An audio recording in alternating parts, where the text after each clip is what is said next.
Hello and welcome my dear friend, this is me Kumar Pankaj और स्वागत है आप सभी का आपके अपने प्लेटफॉर्म क्रैक नाउ पर। दोस्तों, हम लोग देख रहे हैं बिहार कंप्लीट जीके सीरीज, जिसमें हमने बिहार के समस्त जियोग्राफी को पढ़ लिया है। उसमें हमने नदियां, मिट्टी, झरने और बिहार की भौगोलिक अवस्थितियों को अच्छे से पढ़ा। वो 10 क्लास के बाद फिर हमने शुरू किया बिहार के इतिहास को, और उसमें हम प्राचीन और पूर्व ऐतिहासिक बिहार को समझ चुके हैं। मगध का उत्कर्ष हमने लास्ट क्लास में देखा। आज हम लोग मौर्य साम्राज्य को पढ़ेंगे। मगध पर विस्तृत चर्चा हुई, जितने क्वेश्चंस आते हैं उन पर चर्चा हुई। आज मौर्य साम्राज्य पर हम चर्चा करेंगे। बिहार में दोस्तों, मैं आपसे एक चीज बताना चाहूं कि बीपीएससी या बिहार का कोई भी एग्जाम आप दे रहे हो तो इसमें एंशियंट से जो फेवरेट टॉपिक होते हैं वो कौन से हैं। तो एंशियंट हिस्ट्री में अगर आप कम पढ़ के जाना चाहते हो तो एक तो बिहार के इतिहास के स्रोत, ये एक इंपॉर्टेंट टॉपिक होता है जिसमें आपसे पूछेगा कि जो है, मैंने ये आपको पढ़ाया है डिटेल में कि कहां से चिरांद, चेचर और वैशाली जो सारण है वहां से क्या मिलता है। मध्यकालीन, पूर्व मध्यकालीन इतिहास के स्रोत या ताम्र पाषाणिक स्रोत, ये सब कहाँ मिलते हैं, यहां से क्वेश्चन आता है। इसके बाद अगर कोई इंपॉर्टेंट क्वेश्चन, कोई टॉपिक होता है बिहार के लिए तो वो होता है बुद्ध धर्म, ऐसे ही होता है जैन धर्म, फिर इसके बाद महत्वपूर्ण होता है एंशियंट में मगध साम्राज्य और मौर्य साम्राज्य।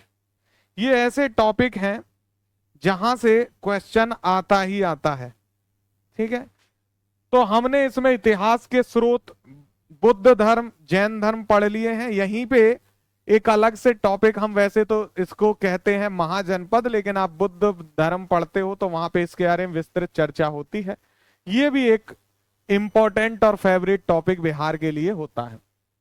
तो इतना हम पढ़ चुके हैं, महाजनपद, इतिहास के स्रोत, बुद्ध धर्म, जैन धर्म, मगध, और आज पढ़ेंगे मौर्य साम्राज्य। मौर्य साम्राज्य के बारे में मैं बात करूं तो एक दो चीजें हैं जो हमें इसके बारे में पता होनी चाहिए। क्लास शुरू करने से पहले मौर्य साम्राज्य के बारे में कुछ महत्वपूर्ण बातों को समझ लेंगे तो क्लास इजी हो जाएगी। मौर्य साम्राज्य बहुत लंबा ये साम्राज्य रहा। 321 ईसा पूर्व से लेकर काफी लंबा शासन इस जो है वंश ने किया, और 321 ईसा पूर्व से लेकर 185 ईसा पूर्व तक इसकी शासन अवधि रही। मौर्य साम्राज्य में क्वेश्चन पूछता है संस्थापक से, क्वेश्चन पूछता है प्रशासन से, क्वेश्चन पूछता है विदेशी यात्रियों से,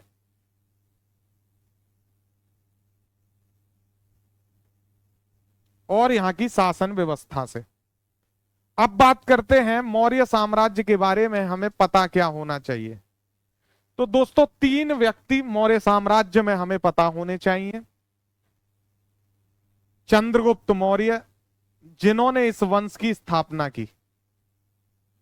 ये हम देख चुके हैं कि मगध साम्राज्य में हर्यक वंश, शिशुनाग वंश और सबसे अंतिम वंश था नंद वंश।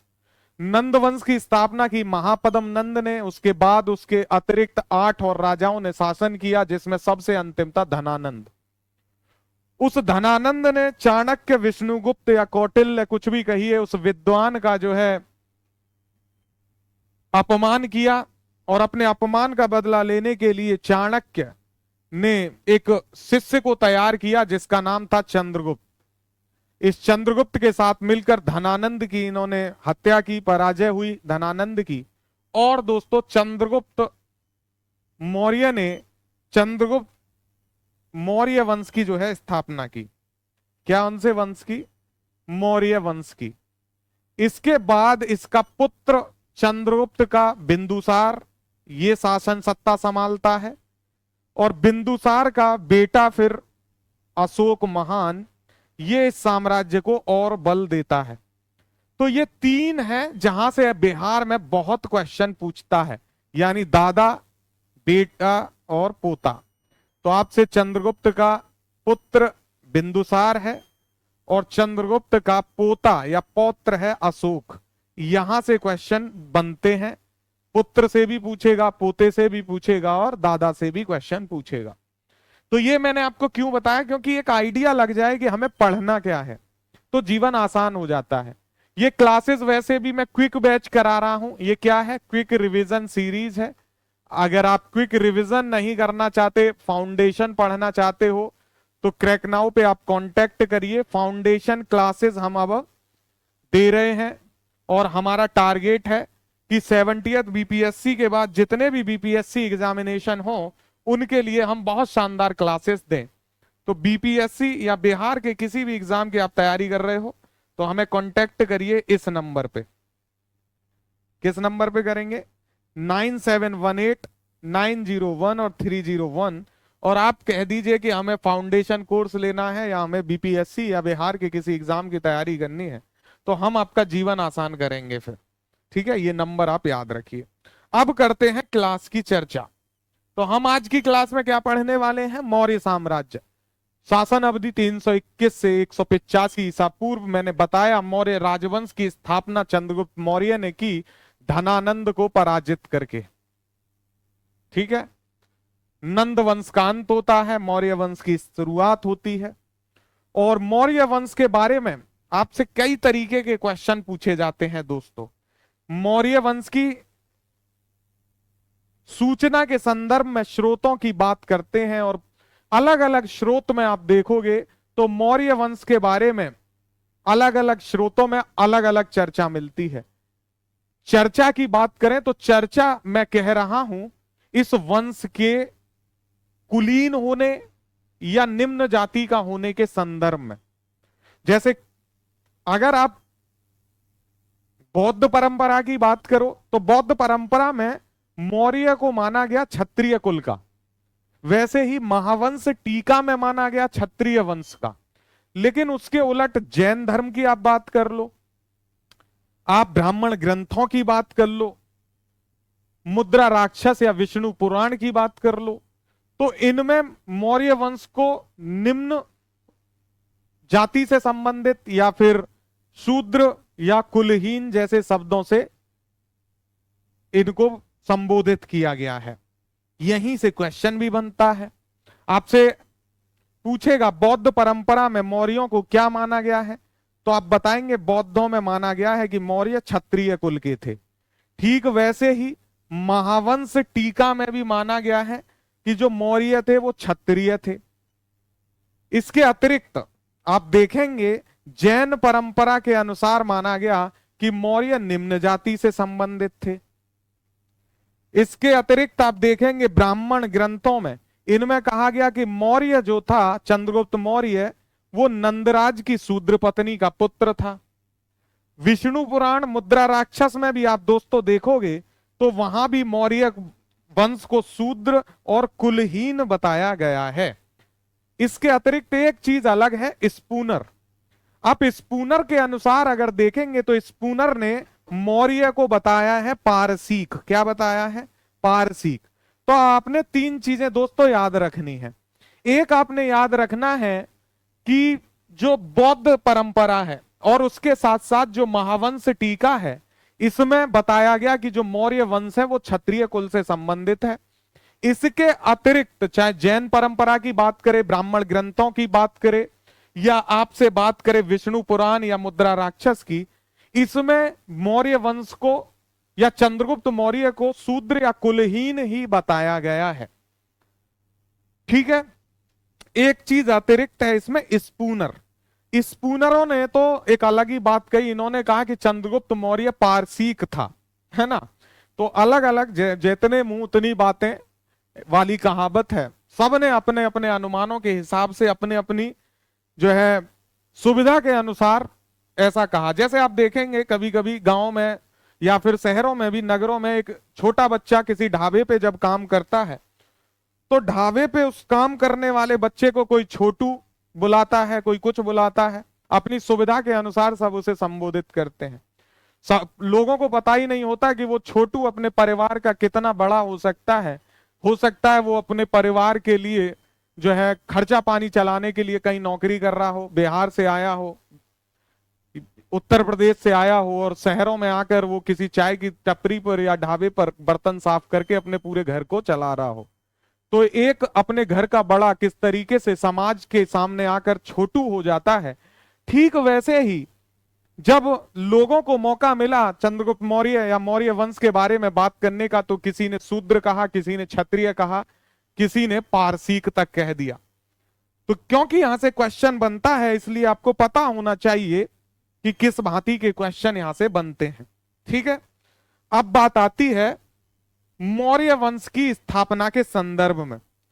तो मौर्य वंश की स्थापना के संदर्भ में आप एक व्यक्ति का नाम याद रखेंगे जिसका चर्चा लगातार होगी जब तक हम मौर्य साम्राज्य को पढ़ेंगे। इस व्यक्ति का नाम है चाणक्य। क्या नाम है? चाणक्य। वैसे तो आप इसको कौटिल्य और विष्णुगुप्त के भी नाम से जानते हो। ये तीन नाम हैं जिनसे ये काफी फेमस है ना। विष्णुगुप्त इनके बचपन का नाम है, चाणक्य नाम है इनके पिता के कारण, इनके पिता का नाम था चणक, और चणक का पुत्र होने के कारण इनको चाणक्य कहा गया। कौटिल्य इनको कहा गया क्योंकि राजनीति में और विदेश नीति में बहुत ही कुटिल ज्ञान ये रखते थे। कुटिल ये जो शब्द है ये सकारात्मक पक्ष में है, नकारात्मक में नहीं है, क्योंकि इसके दोनों ही मतलब निकलते हैं। नकारात्मक में भी कह देते हैं ये बड़ा कुटिल है या ये महिला बड़ी कुटिल है। तो यहां पर सकारात्मक पक्ष में कुटिल का प्रयोग है कि राजनीतिज्ञ इतने बड़े थे, इतनी शानदार इनकी विदेश नीति और इनकी समझ थी कि कुटिल राजनीतिज्ञ या कुटिल विद्वान इनको कहा गया, जिसके कारण कुटिल से इनका नाम कौटिल्य पड़ा। तो इनका मौर्य साम्राज्य की स्थापना में अपना विशेष योगदान है। अपने अपमान के बदले के लिए इन्होंने एक निम्न कुल के चंद्रगुप्त मौर्य को शासक बना दिया और उसको तैयार किया कि उस समय की सबसे बड़ी सेना और सबसे ताकतवर नंद वंश के विरोध में ये बच्चा खड़ा हो पाया और इसने हरा भी दिया। जबकि मैंने आपको नंद वंश पढ़ाते हुए जब मैं आपको PYQ करा रहा हूं, MCQ करा रहा हूं, इम्तियाज अहमद के, आपको पता है कि इम्तियाज अहमद की पुस्तक को मैं पूरा कवर करा रहा हूं। वो भी अपने आप में एक अलग प्लेलिस्ट है, अगर आप उससे रूबरू नहीं है तो उसको देखिए, इम्तियाज अहमद MCQ प्लेलिस्ट।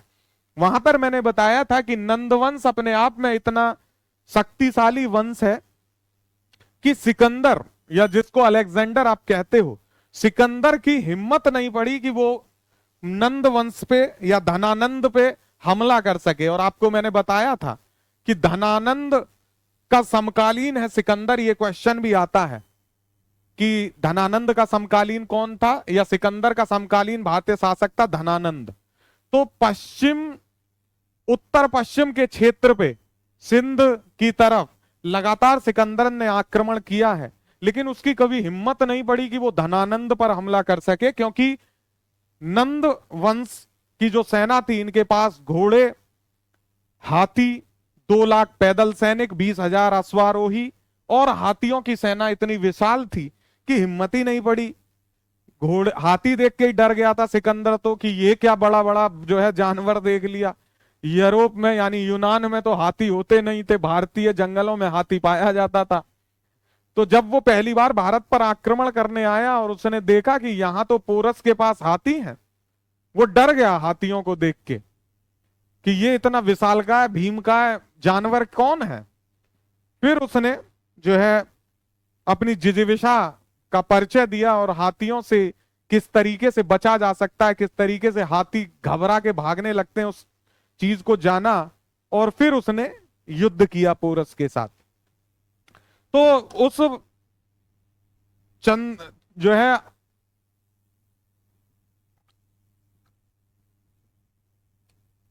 सिकंदर की हिम्मत भी नहीं हुई थी कि वो धनानंद पे हमला कर पाए। चंद्रगुप्त मौर्य ने वो काम किया, हराया और नंद वंश का पतन करके एक नवीन राजवंश की स्थापना की, जिसका नाम पड़ा मौर्य वंश। और इसकी स्थापना किसने की? तो चंद्रगुप्त मौर्य, याद रखेंगे। चाणक्य का फिर से मैं नाम लूंगा। चाणक्य की एक पुस्तक है अर्थशास्त्र। क्या नाम है इस पुस्तक का? अर्थशास्त्र। इस अर्थशास्त्र में आपको मौर्य वंश के बारे में विस्तृत जानकारी मिलेगी। यहाँ की शासन व्यवस्था, राजनीतिक व्यवस्था के बारे में जानकारी मिलती है। और आपसे यहां से क्वेश्चन पूछता है कि चाणक्य की जो अर्थशास्त्र नामक पुस्तक है उसका विषय क्या है? तो राजनीतिक व्यवस्था से संबंधित है। ये अर्थशास्त्र से संबंधित बिल्कुल नहीं है, नाम अर्थशास्त्र है बस इसका, है ना। तो इसका नाम क्या है प्यारे बच्चे? अर्थशास्त्र। और विषय क्या है? राजनीतिक व्यवस्था। यहां से क्वेश्चन बनता है, याद रखेंगे। इस राजनीतिक व्यवस्था के क्रम में इस मौर्य वंश का क्या प्रशासनिक व्यवस्था थी, उसके संदर्भ में भी इसमें चर्चा की गई है। यह इतनी शानदार पुस्तक है अर्थशास्त्र कि इस पुस्तक को देखकर इतिहासकारों ने चाणक्य की तुलना की मैकियावेली से और कहा कि भारत का मैकियावेली है चाणक्य। महान विद्वान, महान राजनीतिज्ञ, बहुत कुशल जो है महामंत्री, यानी महामंत्री का मतलब क्या हुआ उस समय? प्रधानमंत्री के जैसा, है ना। तो महामंत्री चाणक्य, इसकी तुलना की गई किसके साथ? मैकियावेली के साथ। और मैकियावेली की एक रचना है जिसका नाम है प्रिंस। उस मैकियावेली की प्रिंस के साथ तुलना की गई अर्थशास्त्र की, कि सिमिलर है दोनों, प्रिंस और अर्थशास्त्र समान है। और भारत का मैकियावेली है चाणक्य। तो अगर आपसे क्वेश्चन पूछे कि भारत का मैकियावेली किसको कहा जाता है, तो चाणक्य को, कौटिल्य को, या विष्णु गुप्त को। इतनी बात आप ध्यान रखेंगे। अब हमने इतनी चर्चा की, इतनी मैंने तारीफ की चंद्रगुप्त मौर्य की, तो फिर इसके बारे में भी थोड़ा सा पढ़ लेते हैं। और पढ़ना जरूरी भी है, क्वेश्चन आता है चंद्रगुप्त मौर्य से। मैंने वीडियो की शुरुआत में आपको बताया, चंद्रगुप्त मौर्य का प्रशासन 321 से 298 ईसा पूर्व तक, और भारतीय इतिहास का प्रथम महान सम्राट इसको कहा जाता है। नंदवंश के अंतिम शासक धनानंद की को हराया, पराजित किया और मौर्य वंश की स्थापना की। और इसको क्यों प्रथम महान सम्राट कहा जा रहा है?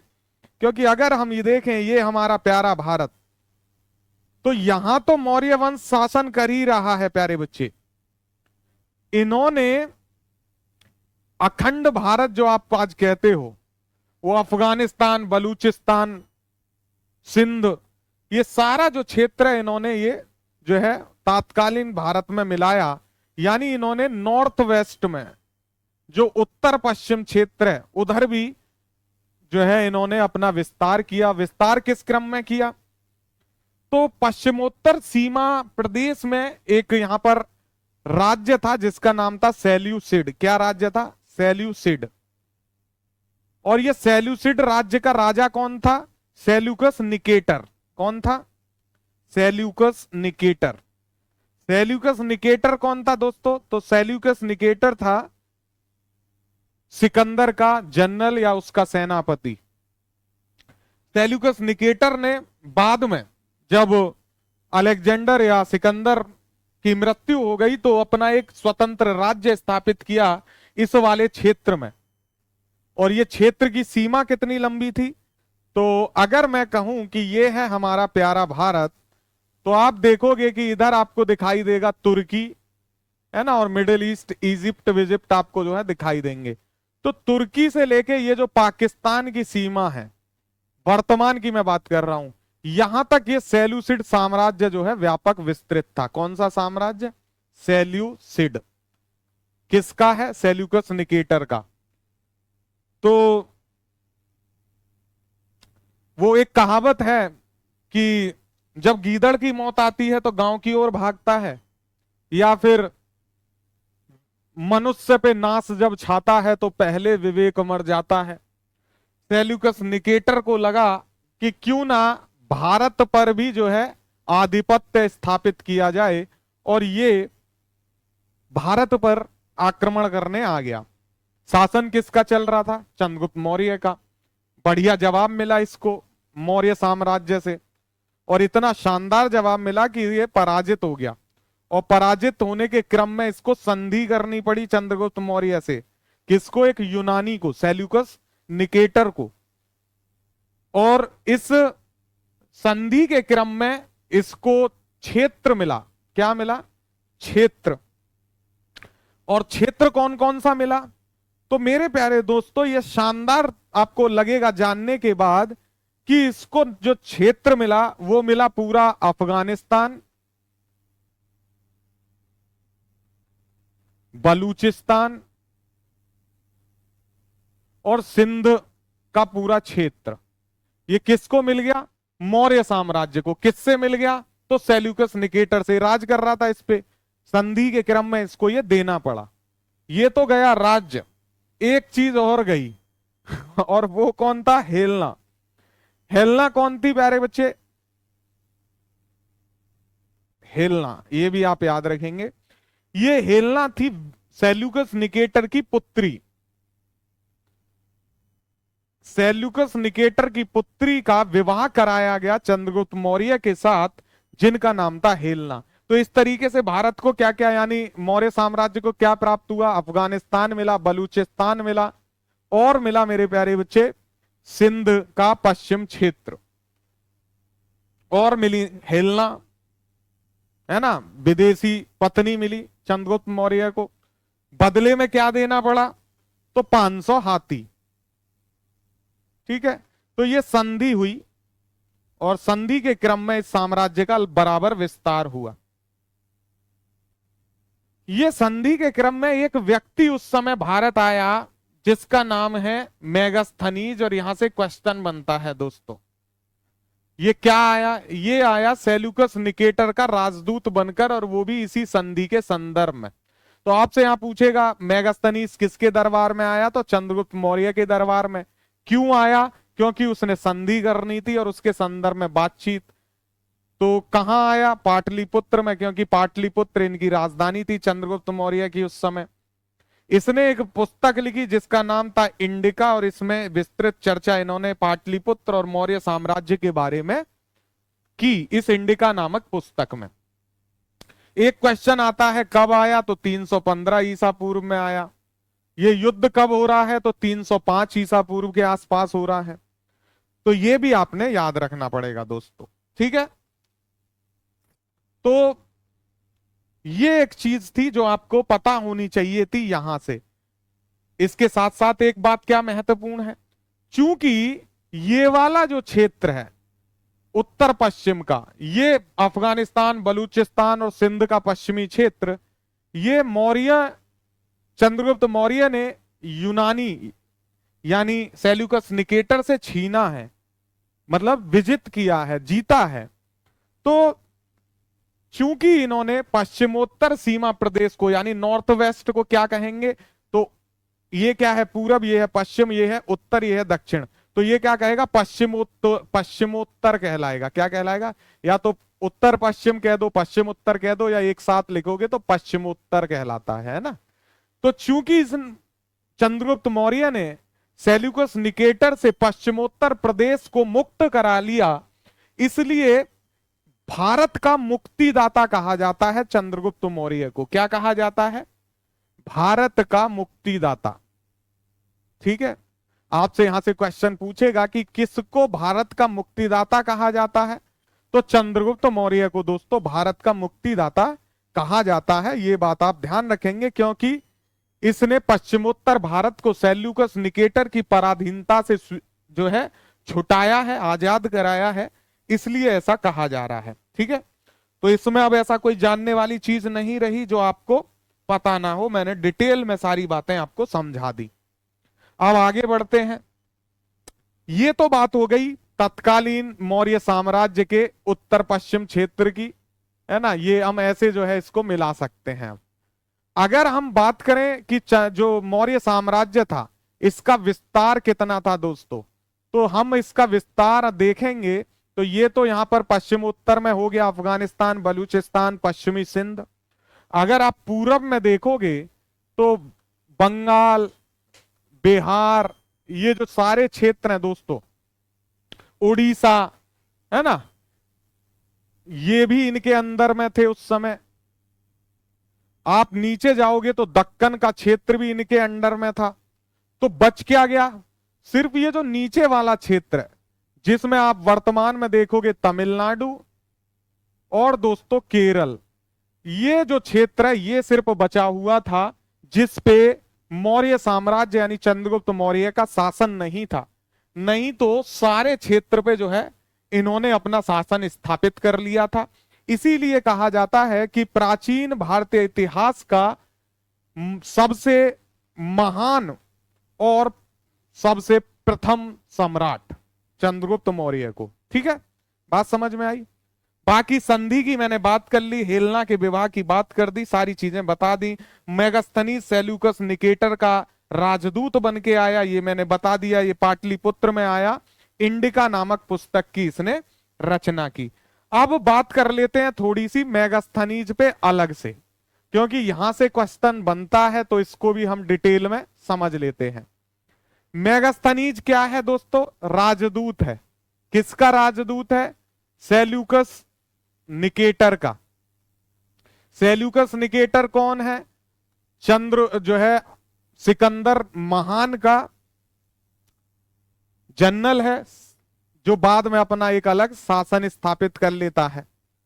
तो ये राजदूत बन के आया मेगास्थनीज। किसके समय आया? चंद्रगुप्त मौर्य के समय आया। कहां पे आया दोस्तों? तो ये आया पाटलिपुत्र में। पाटलिपुत्र क्या है? मौर्यों की तात्कालीन राजधानी है। तो ये यहीं पे रहा, संधि के लिए आया। कब आया ये क्वेश्चन बनता है, तो मैंने बताया 315 ईसा पूर्व में। ठीक है, इतनी बात समझ में आई। जब ये यहां आया तो इसने एक पुस्तक की रचना की जिससे क्वेश्चन बनते हैं, और वो पुस्तक है इंडिका। इंडिका में क्या दिया गया है? तो प्रशासन का वर्णन है। किसका? सबसे पहले तो याद रखेंगे पाटलिपुत्र का, ये इंपॉर्टेंट बात है। पाटलिपुत्र की अंदर की जितने भी प्रशासन संबंधी बातें हैं सब इस बुक में लिखा गया है, इंडिका में। और साथ ही साथ चंद्रगुप्त मौर्य के शासन प्रशासन से संबंधित जानकारी भी इस पुस्तक में मिलती है। तो आपसे पूछ ले कि कौन सी पुस्तक है जिसमें पाटलिपुत्र के प्रशासन के बारे में जानकारी मिलती है, तो इंडिका में। ठीक है, चंद्रगुप्त मौर्य के प्रशासन के बारे में भी इसमें विस्तृत जानकारी मिलती है। एक चीज ध्यान रखनी है, इस पुस्तक में पाटलिपुत्र को पाटलिपुत्र नहीं लिखा गया, इसमें लिखा गया पालीब्रोथा। क्या लिखा गया? पालीब्रोथा। कभी पूछ ले आपसे तो ध्यान रखिएगा, पाटलिपुत्र को पालीब्रोथा कह के संबोधित यहां पर किया गया है। ठीक है, ये एक महत्वपूर्ण बात है जो आपको पता होनी चाहिए। मेगास्थनीज से इतने क्वेश्चन बनते हैं, इसके ज्यादा कोई क्वेश्चन यहां से बनेगा नहीं। अब आते हैं दोस्तों, हमने बहुत चर्चा की चंद्रगुप्त मौर्य के बारे में, उसके समय जो भी चर्चाएं कार्य हुए। अब हम बात करेंगे चंद्रगुप्त मौर्य ने कैसी शासन प्रणाली जो है स्थापित की थी, यानी प्रशासनिक व्यवस्था कैसी थी चंद्रगुप्त मौर्य की। तो चंद्रगुप्त मौर्य की प्रशासनिक व्यवस्था अगर आप देखो तो वो एक केंद्रीयकृत प्रशासनिक व्यवस्था थी। केंद्रीयकृत प्रशासनिक व्यवस्था क्या होती है? मान लीजिए ये पूरा राज्य है और ये है केंद्र, यानी यहां बैठा है सम्राट। तो सम्राट ही शासन सत्ता को संचालित करेगा, वही निर्णय देगा। और एक अकेंद्रीकृत शासन प्रणाली कैसी होती है? तो संघवाद जैसी अवस्थिति, फेडरलिज्म जैसी, जिसमें एक केंद्र होगा, उसके अतिरिक्त अलग अलग प्रांत होंगे। केंद्र दिशा निर्देश तो करेगा लेकिन ये स्वायत्त होंगे और अपने अपने निर्णय खुद लेंगे। तो ये वाली स्थिति थी चंद्रगुप्त मौर्य के समय कि ये केंद्रीकृत शासन व्यवस्था थी। हालांकि छोटे छोटे चीजों में बांटा गया था, लेकिन फिर भी दिशा निर्देश जारी करने का काम जो है सम्राट का ही होता था। और इस प्रशासन के बारे में जानकारी कहां से मिलती है? तो जानकारी इस प्रशासन के बारे में मिलती है अर्थशास्त्र से। कहां से मिलती है? अर्थशास्त्र से। और जानकारी कहां से मिलती है? इंडिका से। ठीक है, इन दो पुस्तकों से जानकारी मिलती है यहां के प्रशासन के संदर्भ में। ठीक है, चलिए, तो ये तो हुई केंद्रीयकृत प्रणाली की बात कि इसका प्रणाली केंद्रीकृत थी। अब केंद्रीकृत प्रणाली का क्या हिसाब किताब था वो भी समझ लीजिए, तो ये भी मैं आपको समझा देता हूं। ये क्या हुआ, मौर्य साम्राज्य है, केंद्र है तो सम्राट है यहां पर। ये समझिए वर्तमान का सेंटर, ये है वर्तमान के मोदी, है ना। ये मत कहिएगा मोदी का फैन है, केजरीवाल ले लो आप, नहीं तो सीएम नीतीश कुमार को ले लो, हाँ तेजस्वी यादव ले लें, चलिए उनको मान लेते हैं। हम भविष्य की बात कर लेते हैं, मान लीजिए तेजस्वी जो है प्राइम मिनिस्टर बन गए भारत के, खुश हो गए सब लोग। चलो जिसको जो अच्छा लगता है वो मान लेगा।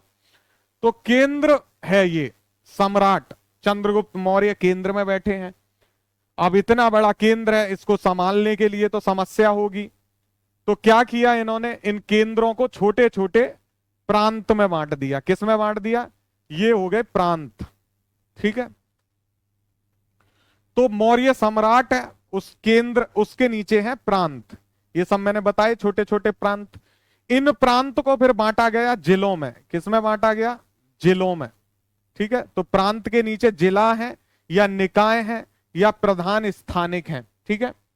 ऐसे आज भी होता है, भारत में भी आप देखोगे तो पहले सेंटर है, फिर स्टेट है, फिर उसके नीचे डिस्ट्रिक्ट है। डिस्ट्रिक्ट के नीचे आप जाओगे तो तहसील दिखेगी, यहां पर आपको स्थानीय दिखेगा। क्या दिखेगा, स्थानीय।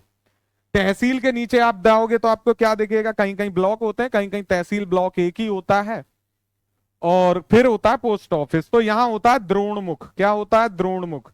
द्रोणमुख के नीचे होता है खरवाटीक, खरवाटीक के नीचे होता है संग्रहण, संग्रहण के नीचे होता है ग्रामिक, ग्राम प्रधान, ठीक है। अब आइए इसको समझते हैं। तो हमने बताया कि केंद्र को प्रांत में, प्रांत को जिलों में, जिलों को स्थानीय में बांटा। कैसे बांट रहे हैं वो समझेंगे। तो नीचे से चलना शुरू करते हैं, क्योंकि हम तो जो है गांव के जमीन से जुड़े लोग हैं, तो हम तो नीचे से ऊपर चलेंगे भाई। तो ये क्या है, एक ग्राम है, क्या है, गांव है एक, और यहां का प्रधान क्या कहलाता है, ग्रामिक कहलाता है। क्या कहलाता है, ग्रामिक। अब ऐसे बहुत सारे गांव मिले, और कितने गांव मिल गए, ऐसे गांव मिले 100। और जैसे ही 100 गांव मिले तो इनको कहा गया संग्रहण। क्या कहा गया, 100 माने संग्रहण। तो 100 गांव का समूह कहलाया संग्रहण। अब 100 गांव मिले तो संग्रहण, इनमें 100 गांव और मिला दिए, यानी 100 प्लस 100 कितने हो गए, 200 हो गए। तो जहां 200 गांव का समूह होगा उसको कहा जाएगा खरवाटीक। क्या कहा जाएगा, खरवाटीक। अब 200 में और 200 मिला दीजिए तो कितने हो गए, 400 हो गए। तो जहां 400 हो जाएंगे उसको दोस्तों क्या कहा जाएगा, द्रोणमुख। क्या कहा जा रहा है, द्रोणमुख। अब इन 400 में और 400 मिला दीजिए गांव, तो ये कितने हो गए, 800 गांव हो गए। और इन 800 गांवों को कहा गया स्थानीय। क्या कहा गया, स्थानीय। फिर इन स्थानीयों को जब मिला दिया गया तो वो जिला बना, जिलों को मिलाया गया तो प्रांत बने, और प्रांतों को बनाया गया तो केंद्र बन गया। तो आप समझ रहे हो कितना इजी है। आप इसको वैसे रटने बैठ जाते तो दिमाग जो है दही हो जाता, और उसका रायता बना के पूड़ियों के साथ खाने वाली स्थिति बन जाती। लेकिन अब आप इसको समझ गए कि भाई गांव है, गांव को 100 गांव मिले संग्रहण, 200 गांव मिले खरवाटीक, 400 गांव मिले तो हो गया आपका जो है द्रोणमुख, 800 गांव मिले तो स्थानीय, 800 गांवों के समूह को फिर मिलाया तो बना जिला या निकाय, जिले को मिलाया तो प्रांत बना, प्रांत को मिलाए तो सम्राट के चरणों में पहुंच गए और नतमस्तक कर दिया, जय हो। ठीक है, तो ये केंद्रीय प्रशासनिक व्यवस्था थी। अब बात आती है कि मेगास्थनीज कौन था, तो वो एक यूनानी ही था, सेल्यूकस निकेटर का राजदूत था, तो यूनानी था। अब ये मेगास्थनीज या यूनानियों ने चंद्रगुप्त के लिए एक वर्ड का इस्तेमाल किया है, सेंड्रोकोट्स। ये इंपॉर्टेंट है, पूछ लेता है आपसे कि जो यूनानी है ये क्या कहते थे चंद्रगुप्त मौर्य को, तो ये कहते थे सेंड्रोकोट्स। ठीक है, मेगास्थनीज ने अपनी जो इंडिका रचना है इसमें और भी कुछ इनके प्रशासन के संदर्भ में कहा कि जो इनका नगर और सैनिक प्रशासन था चंद्रगुप्त मौर्य का, इनकी प्रशासन की देखरेख के लिए इनके पास समिति होती थी। क्या समिति होती थी, 6 समितियां थी। क्या थी दोस्तों, सेना और प्रशासन को देखने के लिए 6 समितियां, और इन 6 समितियों में प्रत्येक समिति में 5-5 लोग होते थे। कितने लोग? 5 लोग। यानी 6 समिति हैं, वो देख रही हैं। वो समिति कितने लोगों से मिलके बनी है? 5 लोग। और ये 5 लोग जो है निर्णय ले रहे हैं। क्या ले रहे हैं? निर्णय ले रहे हैं। तो ये इसने बताया इनके प्रशासन के संदर्भ में कि सैनिक प्रशासन और नगर की देखरेख के लिए 5-5 लोगों की 6 समितियां बनी हुई थी, और ये 6 समितियां निर्णय लेती थी। ठीक है। मेगास्थनीज ने यह भी बताया कि भारतीय समाज चंद्रगुप्त मौर्य के समय 7 श्रेणियों में विभाजित था। कितनी श्रेणियों में? 7 श्रेणियों में विभाजित। यहां से एक क्वेश्चन और बनता है जो इससे बिल्कुल अलग है, लेकिन क्योंकि बनता है और हम क्या पढ़ रहे हैं? क्रैश कोर्स पढ़ रहे हैं, तो हर एक क्वेश्चन को करना जरूरी है डिस्कस। बाकी डिटेल में मैंने फाउंडेशन कोर्स में तो ये पढ़ाना ही है ना। बाकी क्रैश कोर्स में भी आपको पता होना चाहिए। तो एक चंद्रगुप्त मौर्य के राज्यपाल थे। कौन थे दोस्तों?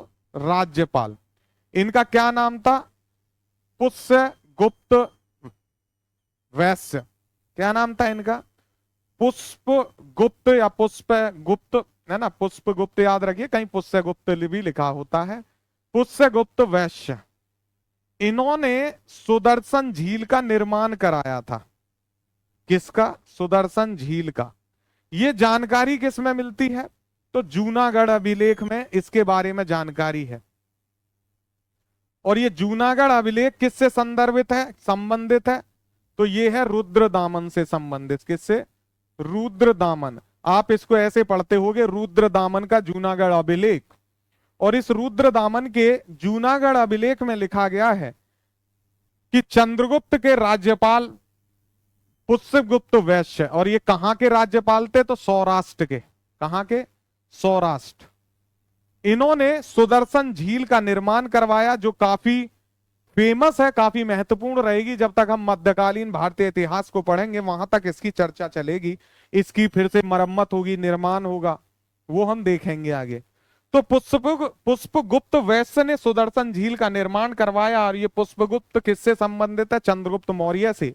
यहां से क्वेश्चन कभी कभी पूछता है, तो ये आपको याद रखना है। ठीक है। अब चलते हैं आगे। अब बात आती है कि चंद्रगुप्त मौर्य का प्रशासन देख लिया, अब इनके अंतिम समय और इनके धर्म के संदर्भ में भी बात कर लेनी चाहिए। तो जैन धर्मों के अगर हम स्रोत माने, तो जैन धर्मों के अनुसार ऐसा माना जाता है कि चंद्रगुप्त मौर्य ने जीवन के अंतिम समय में जैन धर्म को स्वीकार कर लिया था, और जैन धर्म को स्वीकार करके इन्होंने अपना साम्राज्य त्याग दिया। और इन्होंने अपना साम्राज्य त्यागा तो इनका बेटा कौन है? बिंदुसार।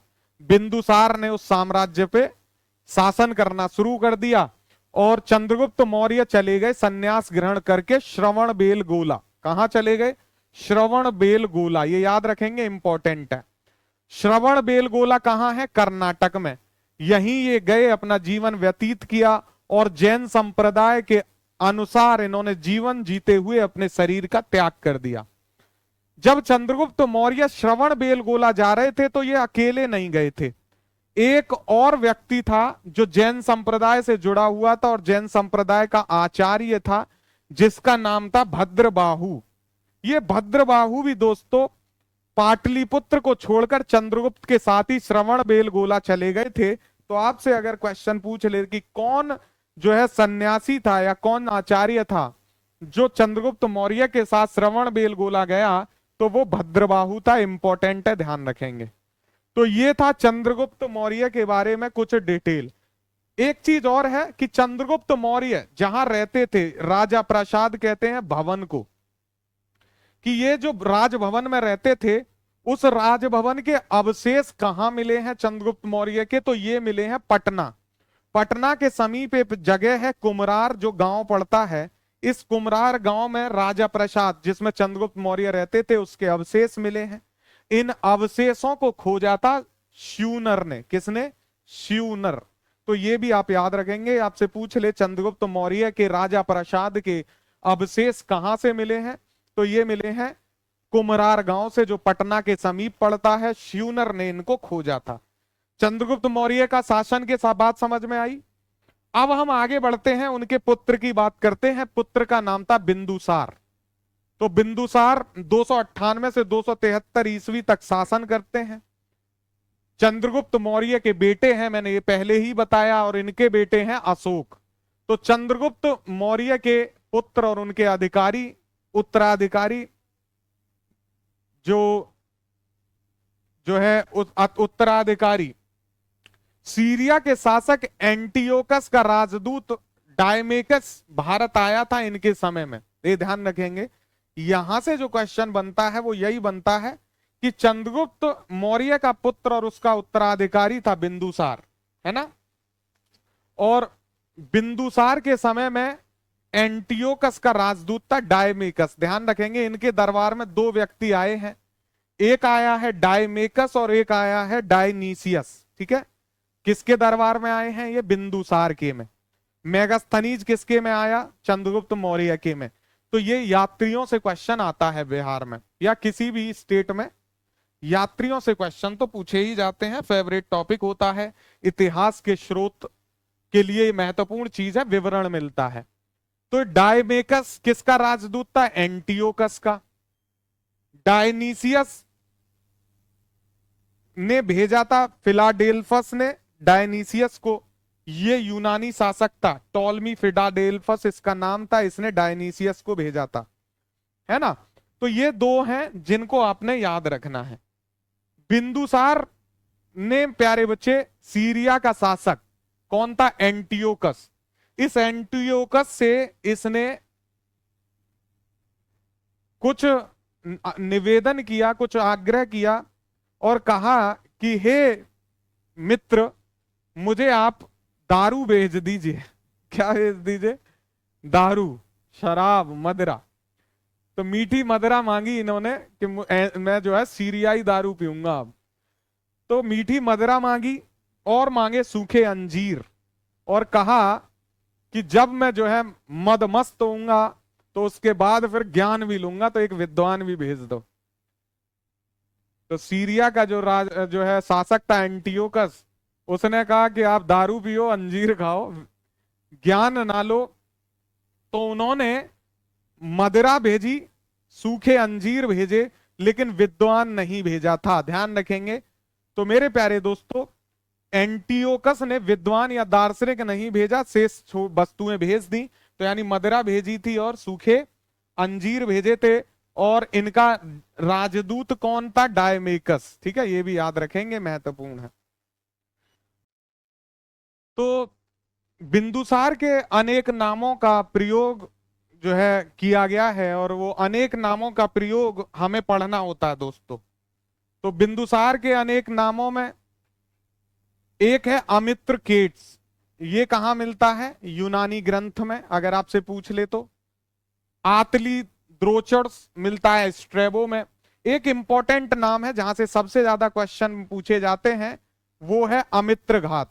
ये संस्कृत में इसका नाम है, और अमित्र घात का मतलब होता है शत्रुओं की हत्या करने वाला।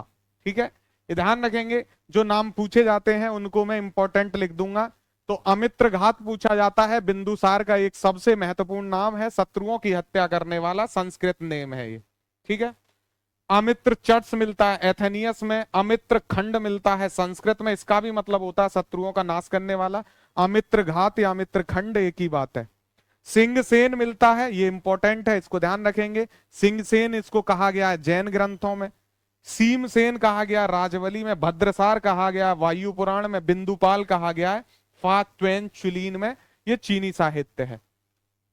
तो आपने कौन से याद रखने? अमित्र केट्स यूनानी ग्रंथों में, अमित्र घात संस्कृत में, और सिंह सेन जैन ग्रंथ में। ये अमित्र केट्स क्या है आपको मालूम? जो मैंने आपको पीछे बताया था, है ना, बिंदुसार के बारे में, वो ध्यान रखेंगे। चलिए अब बात करते हैं बिंदुसार के शासनकाल के संबंध में, कि बिंदुसार ने शासन कैसा संचालित किया।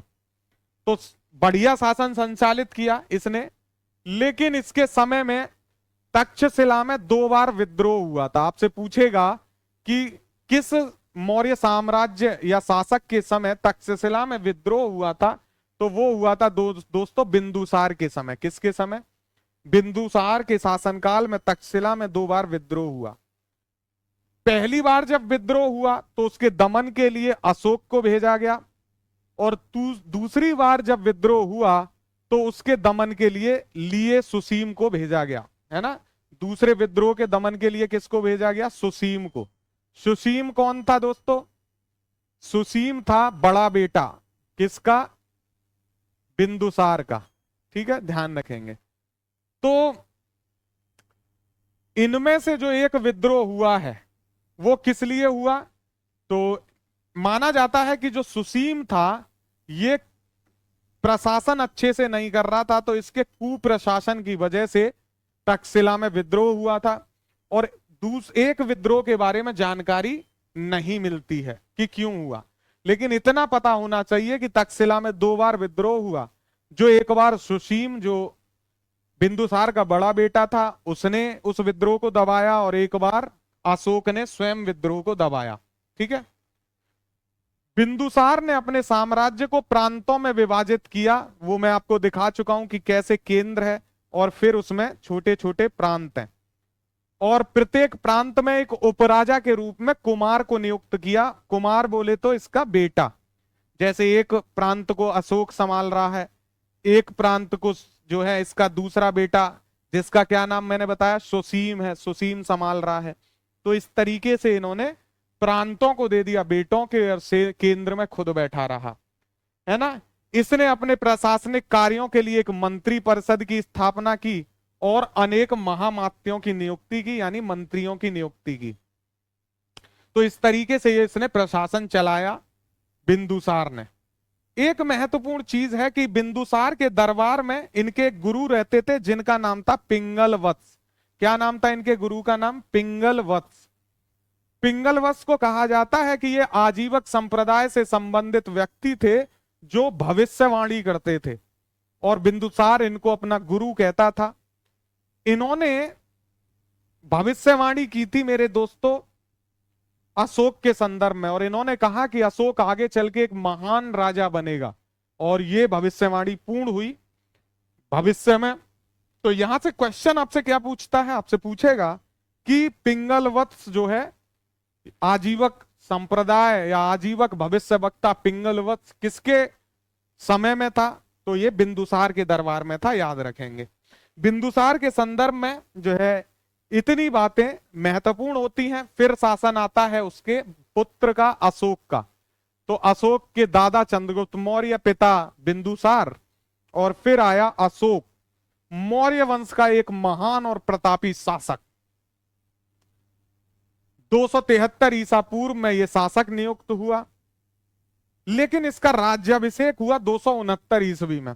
अब आप कहेंगे 4 साल कहां रहे बाबू? तो 4 साल मेरे प्यारे बच्चे, जैसे ही 273 में बिंदुसार की मृत्यु हुई तो 4 वर्षों तक उत्तराधिकार का युद्ध शुरू हो गया इस वंश में, क्योंकि बड़ा बेटा भी तो था। बड़े बेटे ने कहा कि तुम कैसे ले लोगे शासन सत्ता, मैं बड़ा हूं, सुसीम मेरा नाम है, तो छीन लूंगा तुमसे। तो सुसीम, अशोक और तमाम लोगों में जो है उत्तराधिकारी कौन बने, इसको लेकर संघर्ष हुआ, युद्ध हुआ। फिर फाइनली अशोक जो है 4 वर्ष बाद यानी 269 में शासन सत्ता पर बैठ गया, काबिज हो गया। और शासक बनने से पहले ये कहां का गवर्नर था? तो तक्षशिला का गवर्नर था, यानी तक्षशिला एक प्रांत था, उसका गवर्नर या राज्यपाल की जो है पदवी पे बैठ के ये काम कर रहा था। पुराणों में आप अशोक का नाम देखोगे तो अशोक वर्धन इसके पुराणों में नाम मिलते हैं। इसने अभिलेखों में खुद को देवनाम प्रिय यानी देवताओं का प्रिय और प्रियदर्शी जैसे नामों से इसने संबोधित किया है खुद को। अगर अशोक के शासनकाल में आप देखो मास्की, गुर्जरा, नेदूर, उवेगोलम से प्राप्त अभिलेखों में, तो उसने अपने व्यक्तिगत नाम का ही उल्लेख किया है, अशोक नाम का। तो इसने अपने लिए देवनाम प्रिय, प्रियदर्शी, प्रियदर्शी है वैसे तो संस्कृत में प्रियदर्शी, लेकिन जब आप इसको प्राकृत में तोड़ते हो तो ये प्रियदर्शी हो जाता है। क्या हो जाता है? प्रियदर्शी।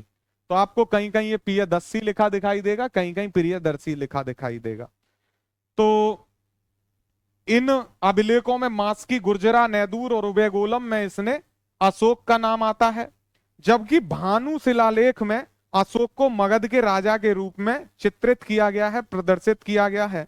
तो ये बात हो गई अशोक के नामों को लेकर कि कहां इसका क्या नाम है। अब एक महत्वपूर्ण क्वेश्चन बनता है अशोक की कलिंग विजय से। ये विजय अशोक के शासनकाल की सबसे महत्वपूर्ण घटना साबित हुई 261 ईस्वी में। इसने कलिंग की विजय प्राप्त की। बहुत ज्यादा रक्तपात इस विजय के क्रम में इसने देखा और कलिंग के युद्ध में हुए रक्तपात को देखकर अशोक का हृदय परिवर्तित हो गया और इसने भविष्य में युद्ध नीति को त्याग कर धम्म विजय की नीति अपनाई और इसने, प्यारे बच्चे, धम्म नीति को अपनाने के क्रम में बौद्ध बन गया। ये बात आती है कलिंग युद्ध का वर्णन कहां मिलता है, ये क्वेश्चन बहुत बार मिला है। तो कलिंग युद्ध का वर्णन अशोक के 13वें शिलालेख में जो है किया गया है, ये बात आप ध्यान रखेंगे।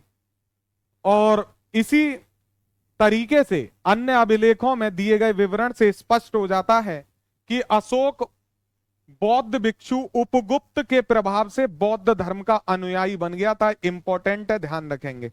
ये दोनों अभिलेख 13वें शिलालेख में कलिंग के युद्ध का वर्णन और बौद्ध भिक्षु उपगुप्त के प्रभाव से बौद्ध धर्म का अनुयायी बनना अशोक का, ये अपने आप में एक महत्वपूर्ण चीज है। अब बात आती है कि बिहार क्षेत्र में अशोक के अभिलेख कहां कहां मिलते हैं, क्योंकि हम बिहार बढ़ रहे हैं। तो सबसे महत्वपूर्ण एक अभिलेख है सासाराम में, जो है लघु शिलालेख। कौन सा? लघु शिलालेख, है ना।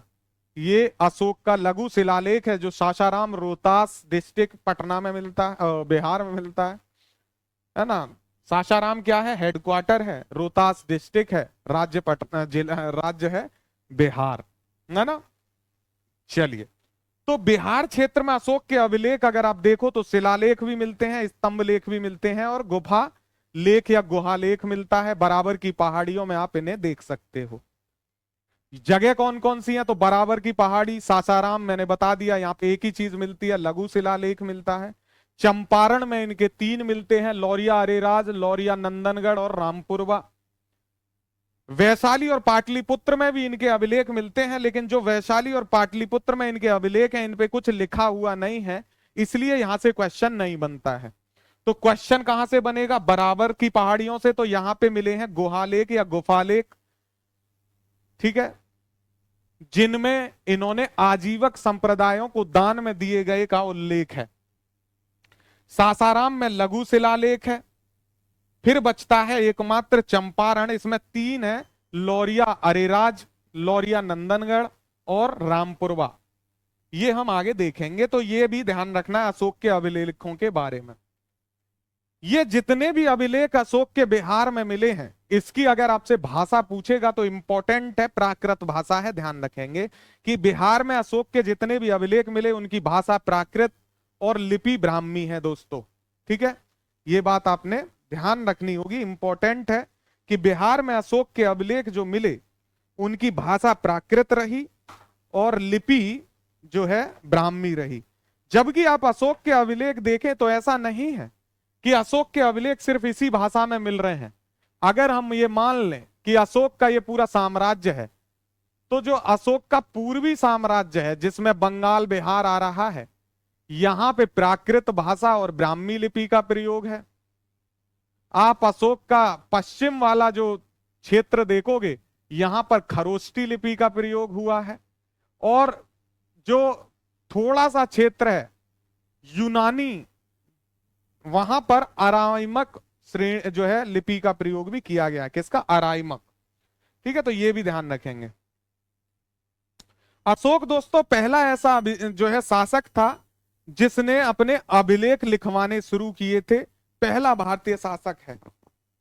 अशोक ने अपने शासनकाल के 12वें वर्ष में, ध्यान रखेंगे इंपॉर्टेंट है, शासनकाल के 12वें वर्ष में जहानाबाद में स्थित बराबर की पहाड़ी में सुदामा गुफा का निर्माण कराया था। किस गुफा का? सुदामा गुफा का।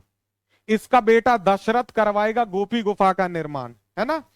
तो बराबर की पहाड़ी में सुदामा गुफा का निर्माण इन्होंने करवाया और इसको आजीवकों को दान में दे दिया था। किसको? आजीवकों को, और इन्हीं आजीवकों को जो इन्होंने दान में दिया है, इसी की चर्चा आपको मिलती है दोस्तों गुहा लेख में, जो बराबर की पहाड़ियों में मिला है। ठीक है, ये बात आप ध्यान रखेंगे। अब बात आती है अशोक और बौद्ध धर्म की। तो मैंने आपको बताया कि अशोक ने बौद्ध धर्म जो है अपना लिया, किससे प्रभावित होकर? उपगुप्त से प्रभावित होकर। ठीक है, तो उपगुप्त से प्रभावित हुए अशोक, और इन्होंने ये बन गए फिर जो है भिक्षु बन गए। क्या बन गए? ये बन गए प्यारे बच्चे अनुयायी बौद्ध धर्म के, है ना। और इन्होंने एक बौद्ध भिक्षु उपगुप्त से दीक्षा ली है, मैं बता चुका हूं, और व्यक्तिगत रूप से इन्होंने बौद्ध धर्म अपनाया। इसका उल्लेख उनके द्वारा जारी जो आदेश और नीतियां हैं उनमें भी दिखाई देता है, उस समय जो इन्होंने जारी की। पारंपरिक अनुश्रुतियों की बात करो तो अशोक के समय एक बौद्ध संगीति हुई थी, जो तृतीय बौद्ध संगीति थी। कौन सी थी? तृतीय बौद्ध संगीति। बौद्ध संगीतियों से क्वेश्चन आता है, तो इसको मैं 2 मिनट में आपको समझा देता हूं। वैसे इस पे मैंने जो इम्तियाज अहमद की एमसीक्यू सीरीज है, वहां पर बहुत बार चर्चा की है, ट्रिक के साथ की है, तो वहां भी आप देख सकते हो। लेकिन चलिए यहां भी बता देता हूं। रावे पाकू अका अक, अगर ये आपको ट्रिक पता है तो फिर आपको दिक्कत नहीं होगी, लेकिन ये ट्रिक मोस्टली सबको पता होती है। आपने इसमें एक ट्रिक और याद रखनी है, महा सब मोग वसु। ठीक है, आपको इसमें ये ट्रिक और ऐड करनी है। ये क्रैक नाउ स्पेशल ट्रिक है ना। क्या ट्रिक है? तो इस ट्रिक से प्यारे दोस्तों आप याद कर सकते हो संगीतियां। क्या याद कर सकते हो? संगीतियां। चलिए कैसे याद करेंगे? तो ये इनको आप बांट दीजिए इस क्रम में। ऊपर लिख दीजिए पहली गिनती, दूसरी गिनती, तीसरी गिनती और चौथी गिनती। ठीक है, तो अब ये क्या हो गया दोस्तों? ये हो गया पहली बौद्ध संगीति। ये कहां हुई? तो राजगृह में। रा से हो गया राजगृह। क्या हो गया? राजगृह। वा से क्या हो गया दोस्तों? वैशाली। क्या हो गया? वैशाली। पा से क्या हो गया? पाटलिपुत्र। कू से क्या हो गया? कुंडलवन। क्या हो गया? कुंडलवन। और कुंडलवन कहां पड़ता था? कश्मीर में। ठीक है, तो ये 4 हो गई रावे पाकू, है ना। उसके बाद नीचे मैंने क्या लिखवाया हुआ है आपसे? अका अक। तो किसके शासनकाल में हुई? तो पहली हुई अजात शत्रु के शासनकाल में। आ से हो गया अजात शत्रु। का से क्या हो गया? काला शोक। क्या हो गया? काला शोक। दूसरी हुई काला शोक के शासनकाल में। तीसरा क्या है? आ, तो ये होगी अशोक के समय पे। के है तो चौथी होगी कनिष्क के समय पे। ठीक है, यानी पहली बौद्ध संगीति राजगृह में हुई अजातशत्रु के समय, दूसरी बौद्ध संगीति हुई वैशाली में कालाशोक के समय, तीसरी बौद्ध संगीति हुई पाटलिपुत्र में अशोक के समय, चौथी बौद्ध संगीति हुई कुंडलवन में कनिष्क के समय। इतना तो पता चल गया। अब पूछता है आपसे आजकल अध्यक्ष, थोड़ा डिफिकल्ट हो गया बीपीएससी, तो अब अध्यक्ष पूछता है। तो आपने एक ट्रिक याद रखनी है, महासब मोग वसु। क्या याद रखेंगे? महासब मोग वसु। तो महा से क्या हो जाएगा प्यारे बच्चे? महा से हो जाएगा महाकश्यप। क्या हो जाएगा? महाकश्यप इसको कहते हैं, और महाकश्यप भी कहते हैं। एक वर्ड है इनका जो है प्राकृत में, एक है संस्कृत में। तो महाकश्यप अध्यक्ष थे पहली बाली के। दूसरे के अध्यक्ष थे सबकामी सुबुकामी। जो आपको नाम याद रखना है, दोनों नामों से बुलाया जाता है, सबकामी सुबुकामी। वो वहां दिक्कत नहीं होगी, आप एलिमिनेट कर लोगे। तीसरी क्या है? मोग। तो ये हो जाएगा मोगली पुत्तिस। मोगली पुत्तिस। ठीक है, तिस भी कहीं कहीं दे देता है। मोगली, ये ली यहां जोड़ लीजिएगा, मोगली पुत्तिस। ठीक है, अंतिम है वसुमित्र, और वसु अध्यक्ष भी, उपाध्यक्ष थे अश्वघोष। ठीक है, तो इस तरीके से आपने ट्रिक याद की।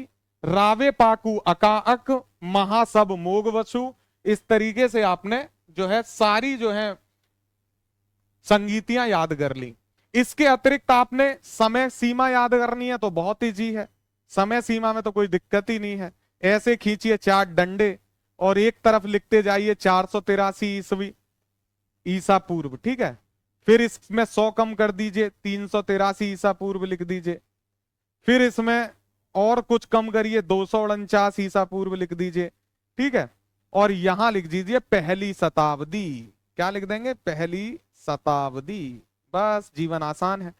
तो 483, 383, 249 और पहली शताब्दी ईसा पूर्व में इस क्रम में हुई है। यानी पहली कब हुई? 483 में, दूसरी कब हुई? 383 में, तीसरी कब हुई? 249 में, और पहली शताब्दी में। इजी है। अब एक चीज और रह गई कि भाई सर आपने इतना इजी कर दिया तो आप ये भी बता दो कि कार्य क्या क्या हुए थे। कार्य की भी कोई ट्रिक है? बिल्कुल ट्रिक है। तो आपने फिर लिखना है पहला नंबर, दूसरा नंबर, तीसरा नंबर और चौथा नंबर, यानी ये बौद्ध संगीतियां हैं। तो पहले नंबर पे क्या काम होगा? तो आपने पढ़ा होगा पिटक, और पिटक को जब आप पढ़ते हो तो आप पढ़ते हो विनय पिटक, और आप पढ़ते हो सुत्त पिटक, और आप पढ़ते हो अभिधम्ब पिटक। यानी 3 पिटक ये है जो है ये साहित्य में आते हैं, बौद्ध साहित्य में, ठीक है। तो जो पहली बौद्ध संगीति है उनमें पहले विनय पिटक और सुत्त पिटक का संकलन हो गया। बात समझ में आई? विनय पिटक सुत्त पिटक का संकलन हुआ पहली बौद्ध संगीति में। अजात शत्रु के समय हुई है, महाकश्यप अध्यक्ष हैं। बात खत्म, इजी। दूसरा 2 नंबर, तो 2 में 2 ही रखेंगे याद। बौद्ध धर्म 2 में बट गया। पहली की ट्रिक क्या है कि भाई पहला यानी विनय पिटक सुत्त पिटक का संकलन। दूसरी में क्या हुआ? दूसरा काम हो गया। तो ये जो है स्थाविर और महासंगिक में विभाजन हो गया। स्थाविर और महासंगिक यानी 2 माने 2, तो 2 में विभाजन, स्थाविर महासंगिक। तीसरी में क्या हुआ? तो तीसरा क्या है? अभिधम पिटक। तो अभिधम पिटक का संकलन हो गया भाई, ठीक है, ठीक है, इजी है। अब बचा चौथा, तो चौथे में क्या हो गया? अरे बाबा कहने में बड़ा बुरा लगता है बट ट्रिक से याद रखिएगा। चौथे में चौथा निकल गया। कैसे निकला? ये बट गया महायान और हीनयान में, बट गया, धर्म ही बट गया महायान और हीनयान में, ठीक है। तो इस तरीके से ट्रिक याद हो गई। पहले में पहला काम हुआ विनय पिटक सुत्त पिटक का संकलन, दूसरे में 2 में बट गया स्थाविर और महासंगिक, तीसरे में तीसरे का जो है संकलन हो गया अभिधम पिटक, और चौथे में क्या हुआ? चौथा निकल गया महायान और हीनयान। मेरे दोस्तों विभाजन हो गया। इजी है। कितना शानदार मैंने आपको बताया, आप कभी भूलोगे? कभी नहीं भूलोगे। चलिए आ जाते हैं। तो हमने आपको बता दिया कि जो है बौद्ध धर्म की तीसरी संगीति का सम्मेलन किसके समय हुआ? अशोक के समय हुआ। और अशोक ने बौद्ध धर्म के प्रचार प्रसार के लिए संगीति का आयोजन करवाया था पाटलिपुत्र में। कहां करवाया? रावे पाटलिपुत्र में, है ना। और इन्होंने अपने धर्म प्रचारकों को न केवल भारत में अपितु दक्षिण भारत के साथ साथ श्रीलंका, बर्मा आदि देशों में भी भेजा। और इसी बौद्ध संगीति में इनके पुत्र और पुत्री थी संघमित्रा और महेंद्र। संघमित्रा और महेंद्र, महेंद्र इनका बेटा था, संघमित्रा इनकी पुत्री थी।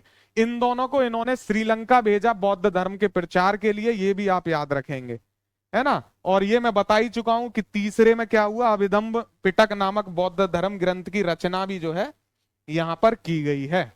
तो ये था अशोक और बौद्ध धर्म के संबंध में, ठीक है। अब क्या देखना है? अशोक के बारे में मैं आपको बता चुका। अशोक ऐसा पहला राजा था जिसने अपने अभिलेखों के माध्यम से अपनी प्रजा को संबोधित किया। अशोक के अभिलेखों में प्राकृत भाषा और ब्राह्मी लिपि का पूर्वी भारत में, ये मैं बता चुका हूं आपको, ये है प्यारा भारत।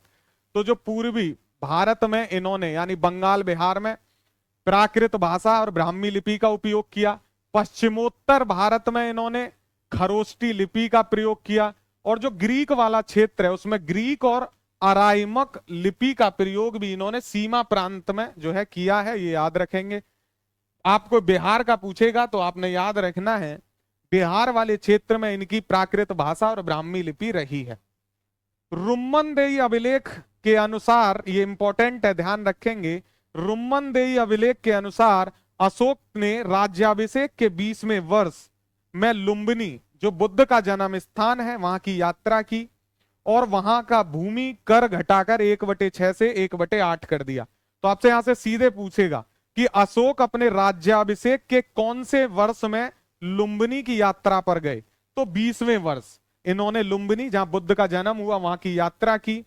और वहां जाकर जो वहां का लैंड टैक्स था, भूमि कर था, उसको घटा दिया, लोगों को राहत दी। 1/6 से 1/8 इन्होंने वहां का टैक्स कर दिया। और ये जानकारी मिलती है रुम्मनदेही अभिलेख में। कौन से अभिलेख में? रुम्मनदेही अभिलेख में। ठीक है। फिर भाई इस वंश का अंतिम शासक भद्रत वंश जो है, इसका अंतिम शासक है मौर्य वंश का। कौन है? मौर्य वंश में अशोक मैंने बताया। फिर इसके बाद जो है ज्यादा शक्तिशाली शासक नहीं बचे, अंतिम शासक आया भद्रत। भद्रत की हत्या कर दी मेरे दोस्तों पुष्यमित्र शुंग ने। किसने? पुष्यमित्र शुंग ने 185 ईसा पूर्व में। और भद्रत की हत्या करने के बाद शुंग वंश की स्थापना कर रहा है ये व्यक्ति, जिसका नाम है पुष्यमित्र शुंग। तो ध्यान रखेंगे, मौर्य वंश के बाद कौन सा वंश आ रहा है? शुंग वंश। बिहार में इससे क्वेश्चन बनता है क्रोनोलॉजी से। ठीक है। तो आपसे पूछेगा, आपको दे देगा कि भाई इनको क्रम में लगाओ। तो मैंने आपको सबसे पहले कौन सा वंश बताया है? सबसे पहले एक वंश बताया मैंने, भद्रत वंश, जहां से माना जाता है मगध साम्राज्य की शुरुआत। इसके बाद आता है हर्यक वंश। हर्यक वंश के बाद कौन सा आता है? शिशुनाग वंश। ठीक है। शिशुनाग के बाद कौन सा आता है दोस्तों? नंद वंश। नंद वंश के बाद कौन सा आता है प्यारे बच्चे? तो मौर्य वंश। मौर्य वंश के बाद कौन सा हमने अभी देखा? तो ये आ गया आपका कौन सा? अभी शुंग वंश। ठीक है। शुंग वंश के बाद फिर कौन आएगा? कण्व वंश। ठीक है। ये आपको याद होने चाहिए इस क्रम में। और इनके अगर आप ये भी याद रख लोगे स्थापना किसने की, संस्थापक कौन है, तो बहुत शानदार हो जाएगा। भद्रत वंश की स्थापना भद्रत ने की, हर्यक की बिंबिसार ने। ठीक है। शिशुनाग ने ही की, नंद की महापदम नंद ने। ठीक है। मौर्य की चंद्रगुप्त मौर्य ने, शुंग की पुष्यपुत्र मित्र ने, कण्व वंश की वासुदेव ने। ठीक है। अभी आगे बताऊंगा वो, अभी हम वहां तक पहुंचे नहीं है, मैंने क्रोनोलॉजी आपको समझाई है बस। तो भद्रत वंश, जो भद्रत है ये राजा था मौर्य वंश का अंतिम शासक। अशोक की कहानी खत्म हो गई, उसके बाद अंतिम शासक आया भद्रत। ये कमजोर शासक था, इसकी हत्या कर दी पुष्यमित्र शुंग ने और शुंग डायनेस्टी की शुरुआत हो गई। तो चलो थोड़ा सा शुंग डायनेस्टी को भी पढ़ लें, क्योंकि एक पेज का ही जो है शुंग डायनेस्टी है।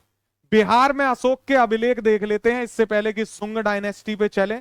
बिहार में अशोक के अभिलेख जो मैंने पहले कहा, तो एक मिलता है लघु शिलालेख, ये मिलता है सासाराम बिहार में। कहां मिलता है?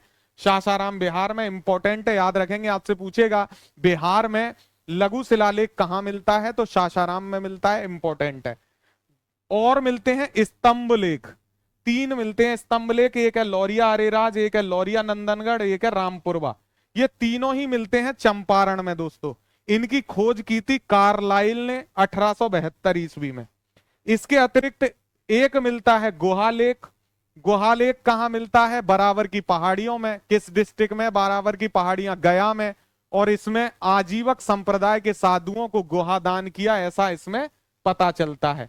इसकी खोज की थी हैरिंगटन ने 1785 ईस्वी में। ठीक है। तो ये अशोक के अभिलेख जो बिहार में मिलते हैं बता दिए। अब बात आती है शुंग वंश की। तो शुंग वंश मैंने बताया पुष्यमित्र शुंग ने किसकी जो है भद्रत की हत्या कर दी। भद्रत कौन था? मौर्य वंश का अंतिम शासक। और भद्रत की हत्या करने के बाद पुष्यमित्र शुंग ने शुंग डायनेस्टी की शुरुआत कर दी। जो पुष्यमित्र शुंग था, ऐसा कहा जाता है कि ये ब्राह्मण वंश का था, यानी भारद्वाज गोत्र से था। भारद्वाज ऋषि की संतान भारद्वाज कहलाए। उन भारद्वाज गोत्र से संबंधित ये पुष्यमित्र शुंग ब्राह्मण वंश का था। इसके काल की प्रमुख घटना है विदर्भ से युद्ध। किससे युद्ध? विदर्भ से युद्ध इसके काल की प्रमुख घटनाओं में से एक घटना मानी जाती है शुंग डायनेस्टी के समय की, है ना। इसने जो है विदेशी आक्रमणकारियों से मगध की रक्षा की पुष्यमित्र शुंग ने। पुराणों में यह लिखा गया है कि इसने अश्वमेध यज्ञ किए थे 2। कितने? 2 अश्वमेध यज्ञ किए पुष्यमित्र शुंग ने। और इन यज्ञों की पुष्टि धनदेव के अयोध्या अभिलेख से हो जाती है। धनदेव का अयोध्या अभिलेख है जिसमें इस अश्वमेध यज्ञ के बारे में पुष्यमित्र शुंग के जानकारी मिलती है। पुष्यमित्र शुंग के बाद, शुंग डायनेस्टी के बाद मेरे प्यारे बच्चे थोड़ा सा आपको पता होना चाहिए कण्व वंश, जो अंतिम मैंने डायनेस्टी आज के लिए बताई। और कण्व वंश जो है, शुंग वंश का अंतिम शासक था देवभूति। मैंने आपको शुंग वंश की स्थापना बताई, किसने की? पुष्यगुप्त शुंग, है ना। किसने शासन किसने की? तो स्थापना शुंग वंश की मैंने बताया पुष्यमित्र शुंग ने। क्या नाम है? पुष्यमित्र। देख रहे हो, मैं भी गुप्त पहुंच गया, गुप्त वही अभी जो पढ़ा रहा था ना वहीं पहुंच गया। पुष्यमित्र है, आप भी कंफ्यूज मत हो जाइएगा। पुष्यमित्र शुंग, इसने की स्थापना किसकी? शुंग वंश की।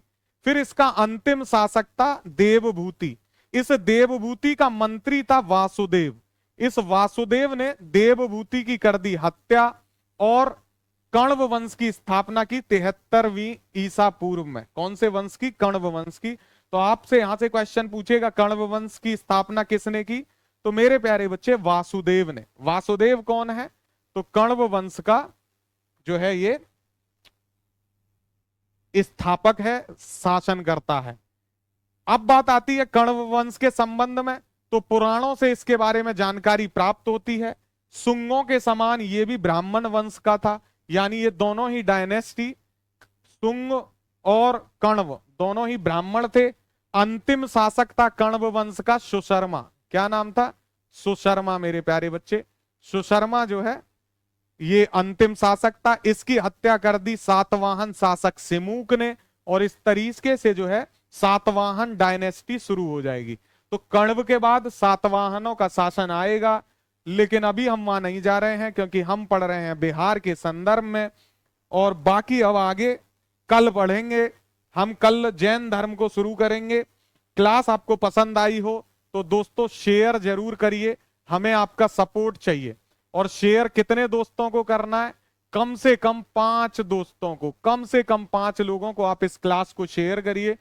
आप ऐसा करेंगे तो जो है 5 को आप करेंगे, अगले 5 को वो करेंगे, अगले 5 को वो करेंगे, तो एक चेन बनेगी और भारत जो है तरक्की करेगा, है ना। तो ये चेन चलती रहनी चाहिए। 5-5 लोगों को शेयर करते रहिए। क्रैक नाउ अभी छोटा प्लेटफॉर्म है, आपके सहयोग की हमें आवश्यकता है, और आप हमें सहयोग करेंगे तो जीवन हमारा आसान हो जाएगा। तो प्लीज शेयर, सब्सक्राइब करते रहिए और हमें सपोर्ट करते रहिए। Thank you so much for watching this video. Have a great day ahead. All the best for your exam. जय हिंद।